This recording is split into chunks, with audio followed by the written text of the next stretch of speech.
Welcome to the 2025 ANZAC Day Parade for Bunbury. I'd now like to read the acknowledgement of service. We respect and give thanks to all who have served in our Defence Forces and their families. We acknowledge the unique nature of military service and the sacrifice demanded of all who commit to defend our nation.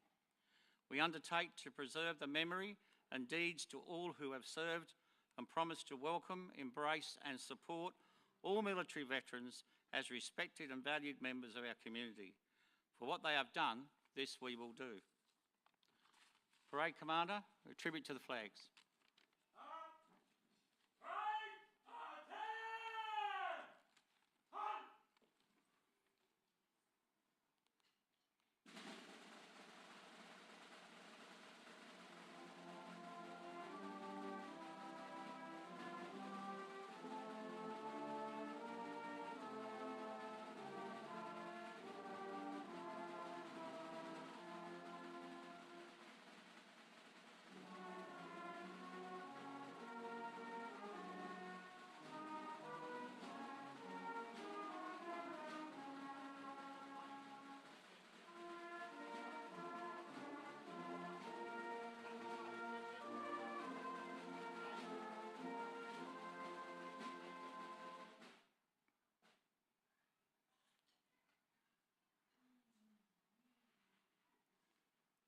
I'd like to call on Catholic Bishop of Bunbury, Bishop George, to give the Lord's Prayer.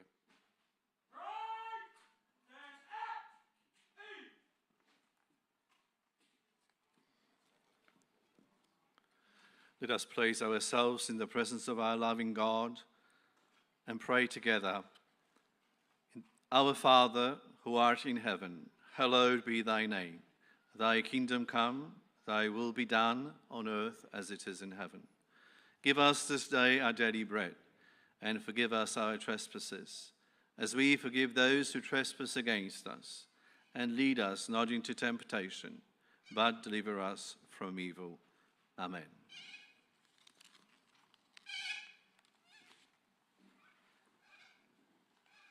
We now have the hymn, Lest We Forget.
I'll now read the ANZAC Requiem.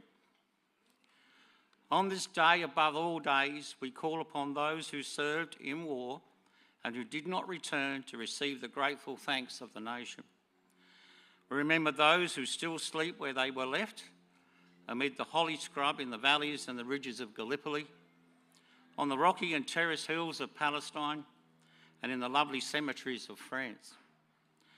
We remember those who lie asleep in ground beneath the shimmering haze of the Libyan desert, at Bardia, Derna, Tobruk, and amid the mountain passes and olive groves of Greece and Crete, and the rugged snow-capped hills of Lebanon and Syria. Remember those who lie buried in the rank jungle of Malaya and Burma, in Papua New Guinea, and the distant isles of the Pacific. Remember those who lie buried and amid loving friends in our motherland and in our own far north. Remember those who lie in unknown resting places in almost every land, and those gallant men whose grave is the unending sea. Especially we do remember those who died as prisoners of war, remote from their homeland and from the comforting presence of their kith and kin. We think of those of our women's services who gave their lives in our own foreign lands and at sea, and of those who proved to be, in much more than name, the sisters of our fighting men. We recall too the staunch friends who fought beside our men on the first ANZAC Day, men of New Zealand who helped to create the name of ANZAC. We recall those who gave their lives in the Royal Navy, the British Army, the Royal Air Force, the Merchant Service, and in other British and Dominion forces. And we think of those British men and women who fell when, for the second time in history, their nation and its kindred stood alone against the overwhelming might of an oppressor. We think of every man and woman who in those crucial hours died so that the lights of freedom and humanity might continue to shine. We think of those gallant men and women who died in Korea, Malaya, Borneo, Vietnam, Somalia, the Gulf, East Timor, Afghanistan and Iraq, as well as in peacekeeping forces and on humanitarian missions defending the Commonwealth and other countries of the free world against a common enemy. May these all rest proudly in the knowledge of their achievement, and may we and our successors in that heritage prove worthy of their sacrifice.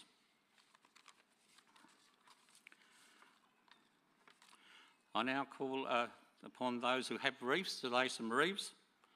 We go to the table down there and we'll go through that.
City of Bunbury, RSL Bunbury, John Gelmy, a special guest,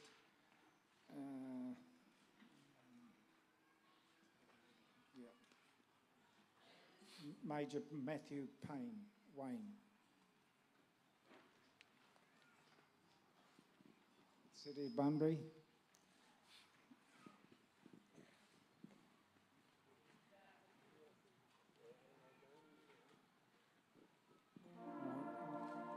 Don Punch, Member of Parliament, Honourable Nola Marina,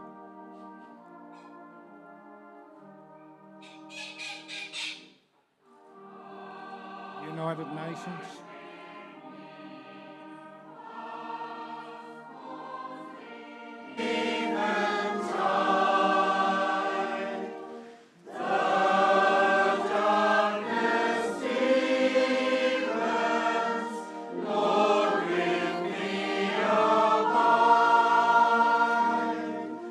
Where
Bunbury Volunteer Fire and Rescue Services.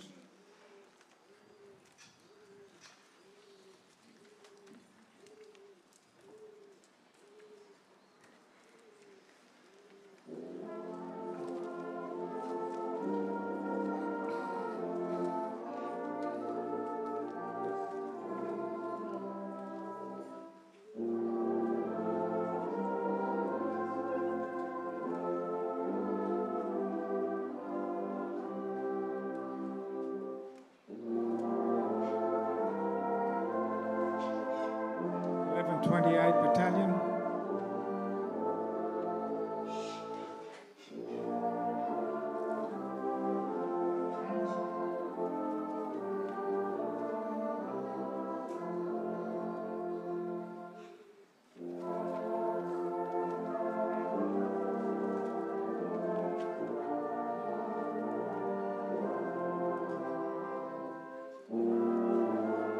Bunbury Band.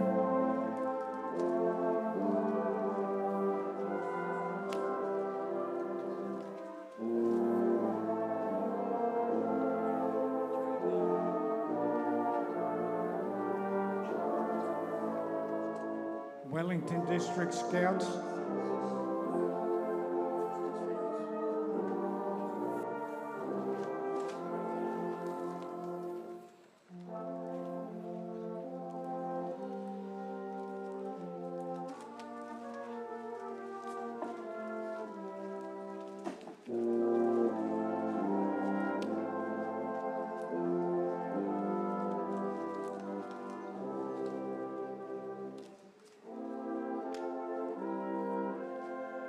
Bunbury Volunteer Bushfire Brigade.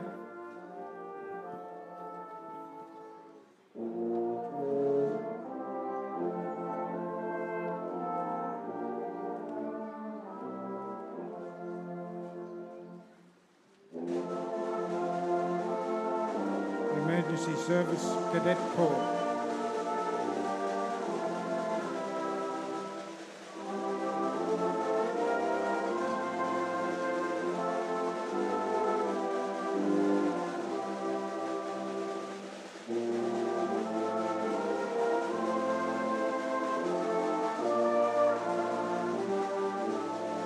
St John's Ambulance.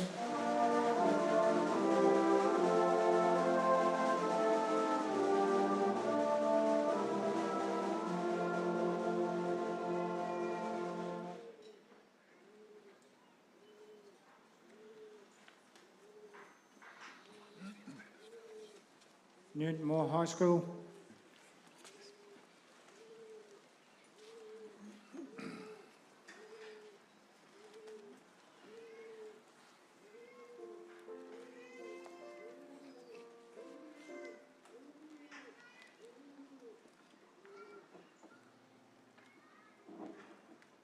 Newton Moore Support Centre.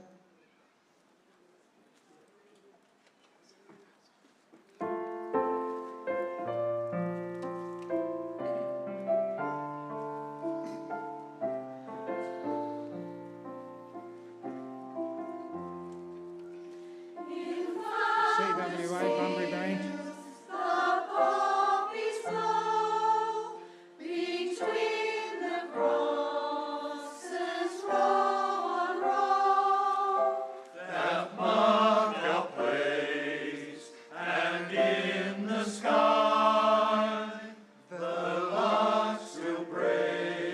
Bunbury Bell Canto Singers.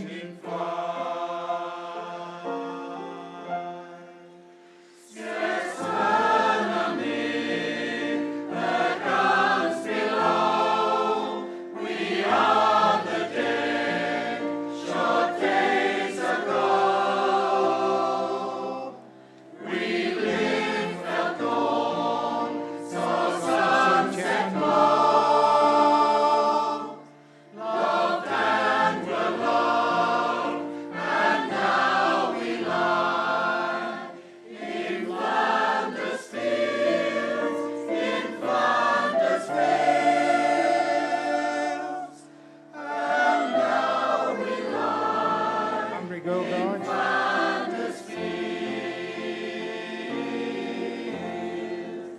Take up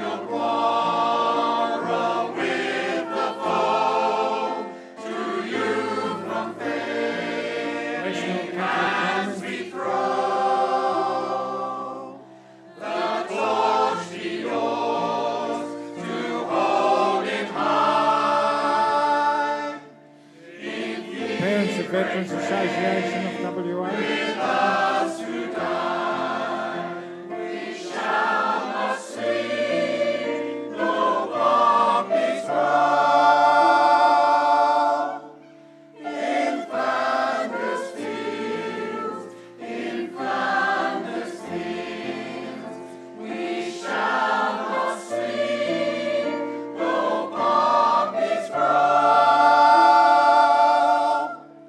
Grace Christian School.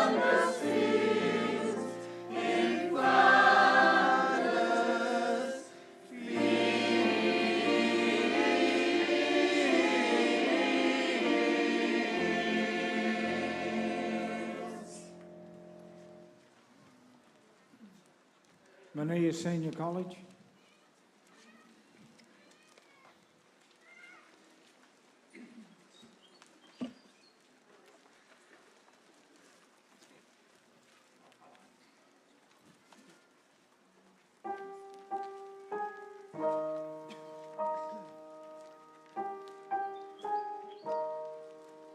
Bunbury Cathedral Grammar.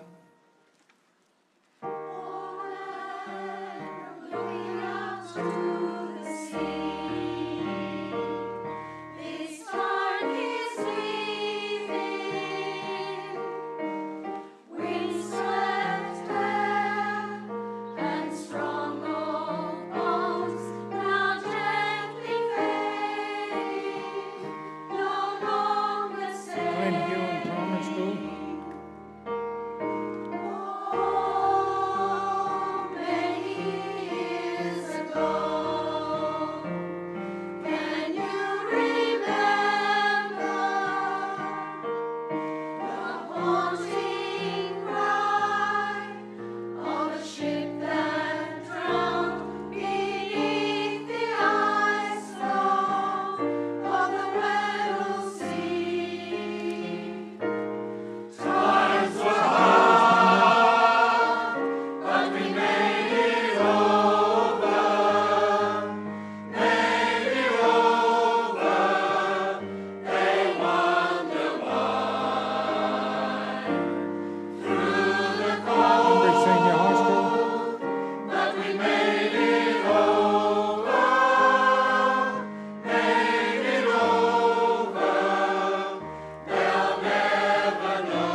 City of Bunbury Life Saving Surf Club.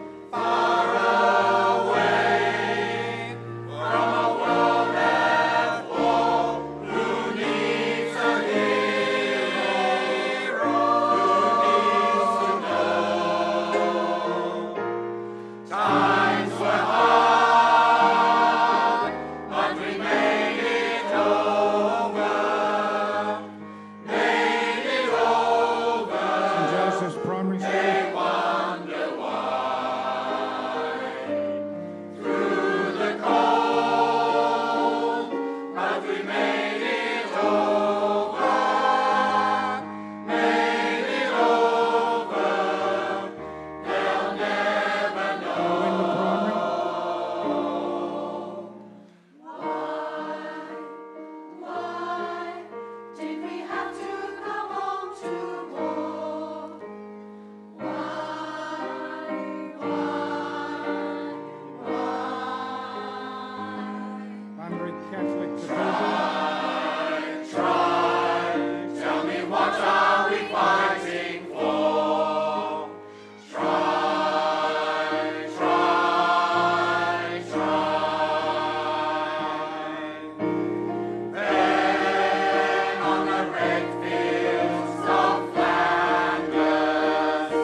Eastern Primary School.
Bunbury Aboriginal Corporation.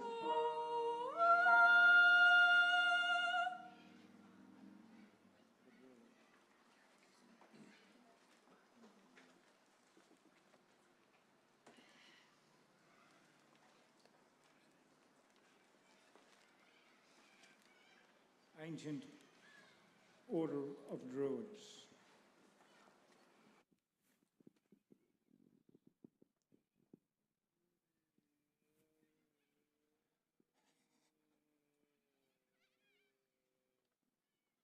Do we have any more reefs to be laid?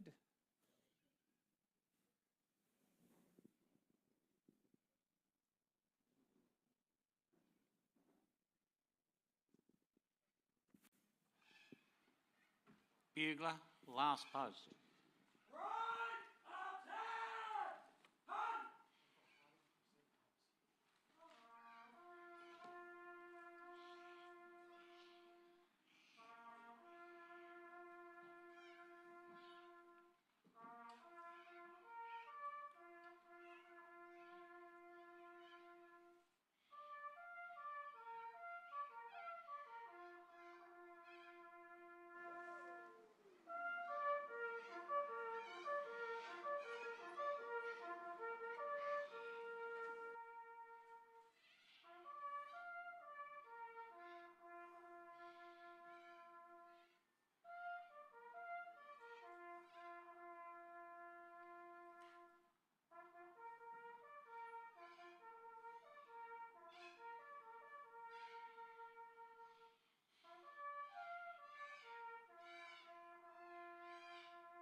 They went with songs to the battle. They were young, straight of limb, true of eyes, steady and aglow. They were staunch to the end against odds unencountered. They fell with their faces to the foe. They shall grow not old, as we that are left grow old. Age shall not weary them, nor the years condemn. At the going down of the sun, and in the morning, we will remember them. We will remember them.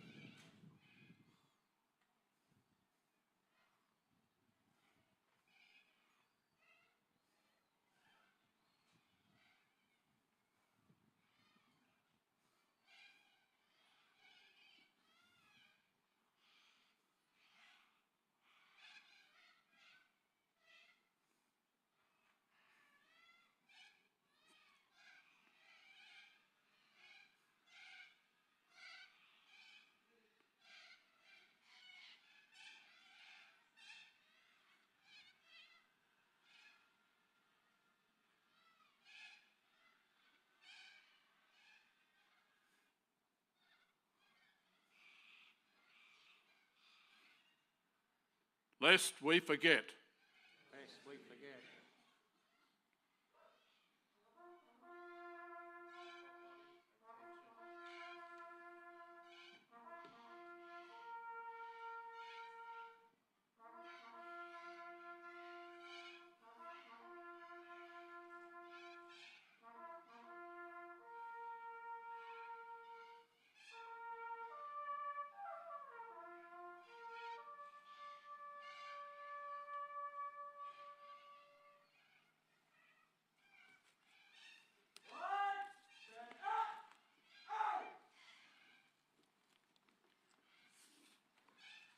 We now have the hymn, O God, our help in ages past.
Good morning. It's my great privilege this morning to welcome here our special guest, Matthew Main, and his lovely wife, Alison. Matthew Main was born in Sydney in 1971, completing his school in Brisbane. Military service from 1990 to 2011, Royal Australian Navy 1990 to 94, Army 1994 to 2011. Served on HMAS Darwin 1991 to 93, graduate of the Royal Military College Duntroon class of 1995 and allocated to the Australian Army Aviation Corps. Graduated 63 Army Pilots Course 1997, operated the following military aircraft: an AS-350 Squirrel, a B-206 Cowa, a UH-1H Iroquois, a CH-47D Chinook, an S-70 Blackhawk. Variety of regimental and staff postings to Darwin, Canberra and Townsville. His deployments: 1992 into the Middle East, 2000 East Timor, 2002 East Timor, Slipper, 2010 Afghanistan. Since 2011, civilian pilot operated emergency medical and border protection aircraft on various contracts around Australia. January 2016 to present day, start-up crew for the DFS managed RAC helicopter base at Bunbury, West Australian line pilot and base manager. 5,000 hours of flight experience, of which over 600 hours at night on night vision goggles. Last 10 years flying the Bell 412 EP helicopter and now the brand new AW139 helicopter for the RAC rescue contract. With nothing further ado, it's my great pleasure to welcome Matthew Main to the podium. Thank you.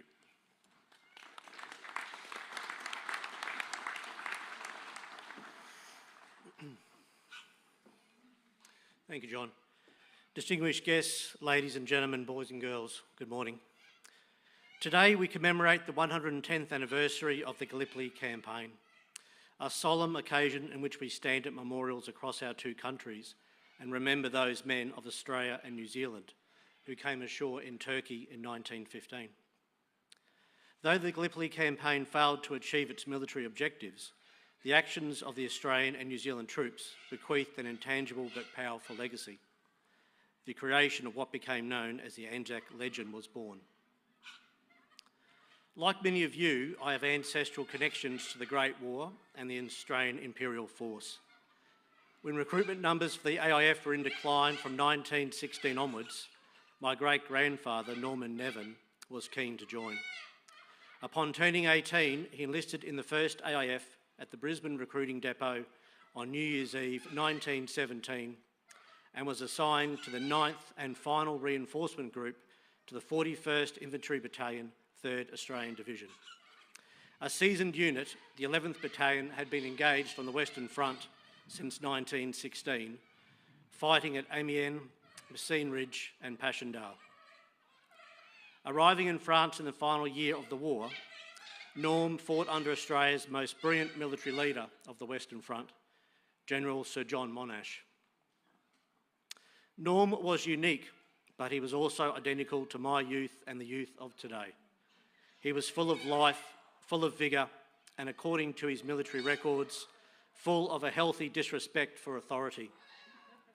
Twice being charged for insubordination for failing to follow an order, firstly whilst at sea on the transport ship en route to theatre, and the second time whilst in training camp in Suez, Egypt. Born in July of 1899, Norm embodied the spirit of youth, a son of Australia, a new beginning in a new nation in a new century. But this spirit of youth was about to collide with the unbearable horrors of the Western Front.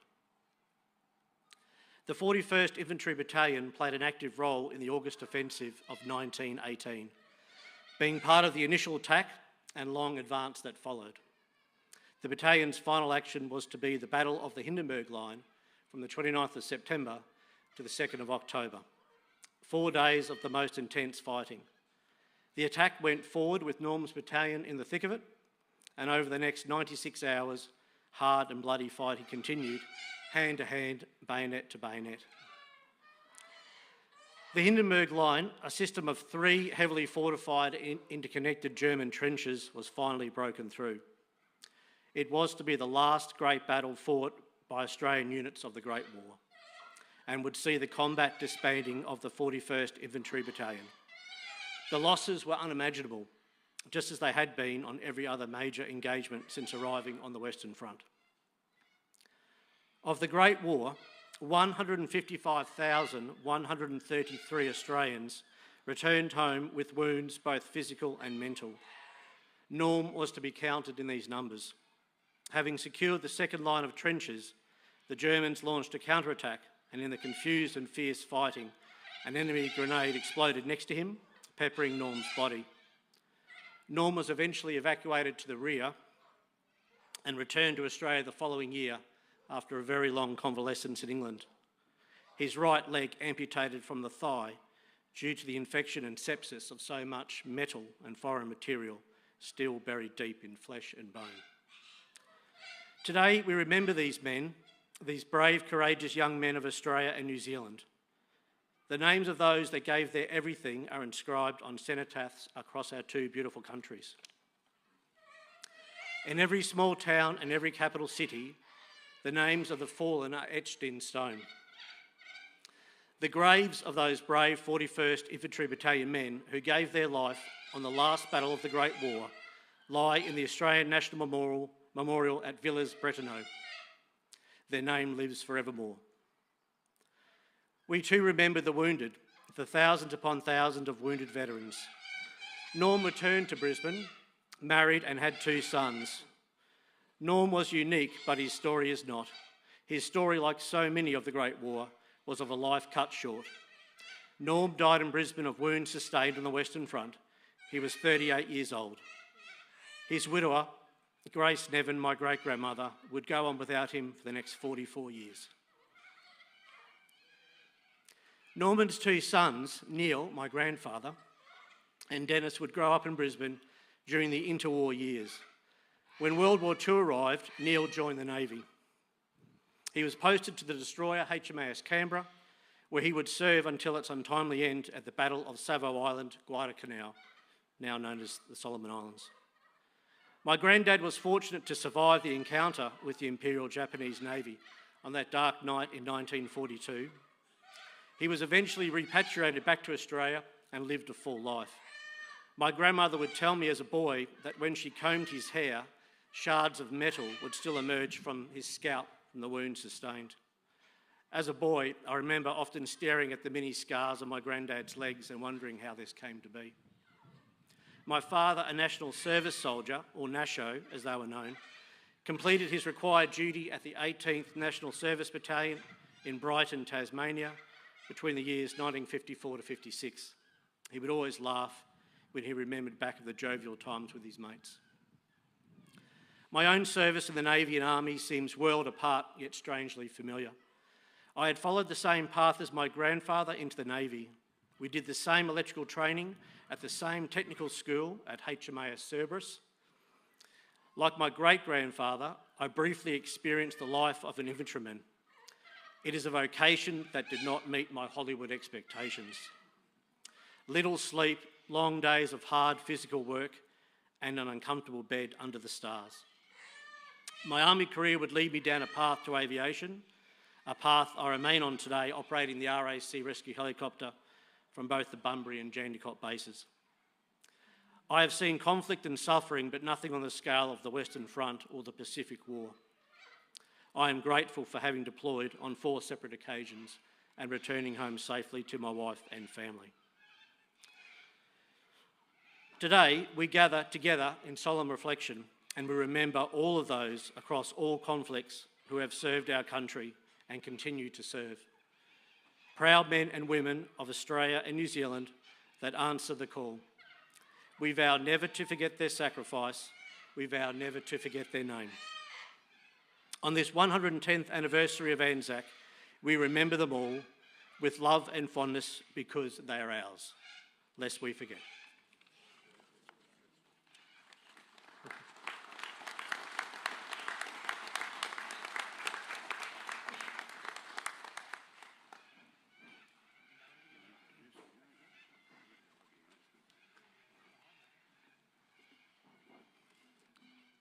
Just got to do some thank yous.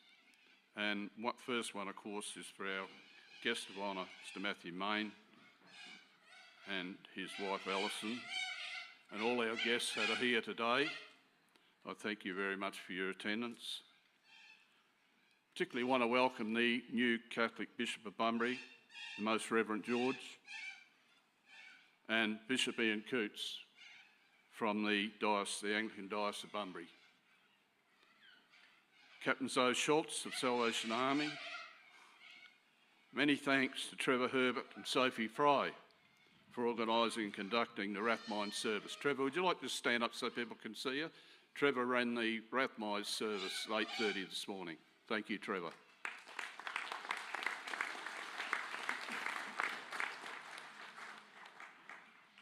Special thanks to the Cenotaph Guard. We've had 2 Cenotaph Guards, as you know. We had the one at the dawn service, which was 515. These young men here in front of you here, 515 cadets, who do a wonderful job. They're a great example of citizenship in Australia. There's no doubt about it. The South Coastal District Scouts and the Girl Guides. Also, Australind Senior High Emergency Cadet Unit, which was on the Dawn Cenotaph, these 2 groups. 710 Army Cadets, A Company 1128, here on the Cenotaph now. I wish to thank them very much for their participation today. Thank you. Bunbury 10th Light Horse always turn out immaculately with their beautiful horses, and I want to particularly thank 10th Light Horse for their participation today. Thank you. The Bunbury City Band, Musical Director Martha Cabela, I thank you, Matthew. Thanks very much for the City Band. It's a band that was formed in about 1904, so it just shows you how old they are over there. Susan Leclerc, Susan, Musical Director of the Bel Canto Singers, wonderful, beautiful voices there today. I think we've all appreciated the beautiful hymns and music that they've given us today. Suzanne, thank you very much to your group.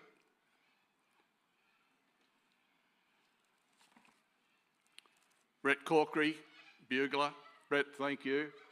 Brett's been around a long time with us and played last post for us for many, many years. Thank you, Brett. Dylan Hoare, who was a rifleman this morning.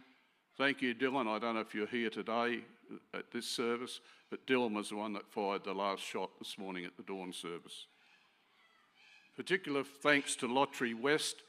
Lottery West, great supporters of RSL WA, and through RSL WA we are supplemented to put on these events or these commemorations.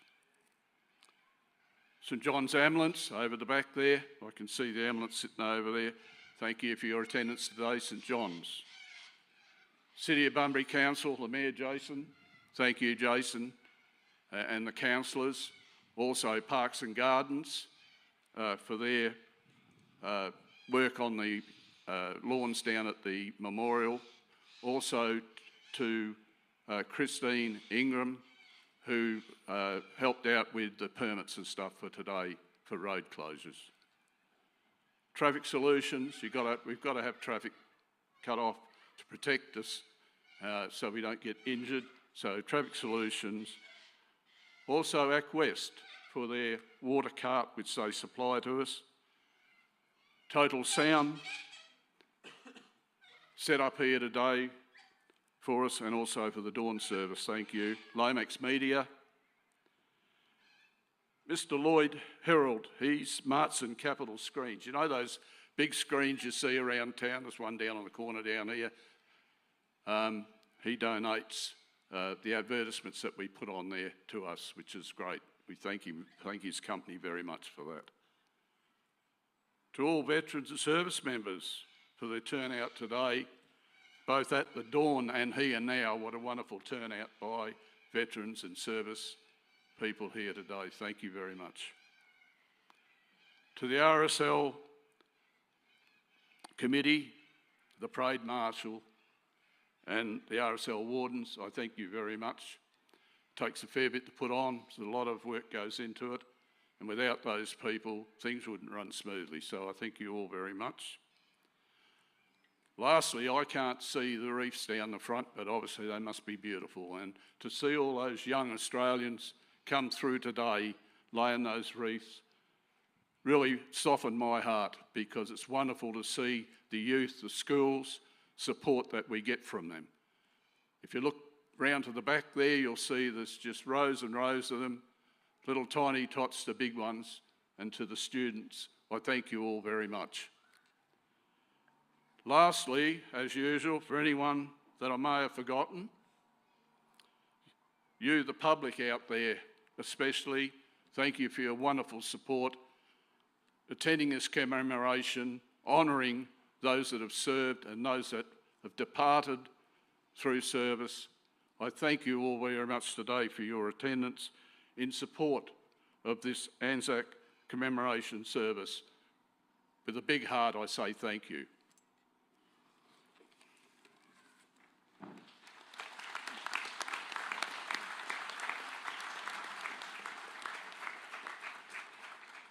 We will now sing I Am Australian, followed by the New Zealand National Anthem and the Australian National Anthem.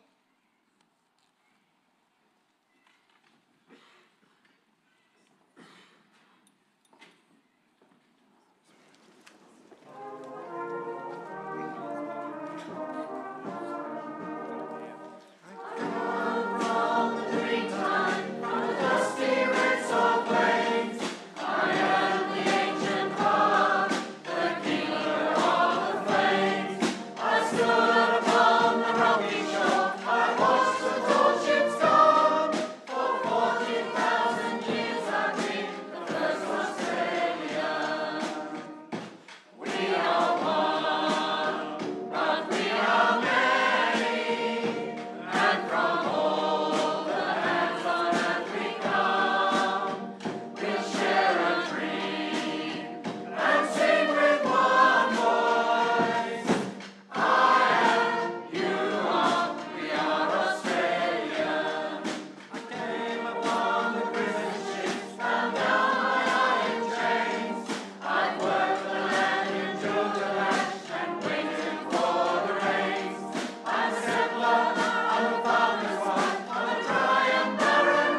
Ladies and gentlemen, that concludes the service for today. We we're really pleased the people that turned up, and thank you for participating. Parade Commander, march the parade. March the parade.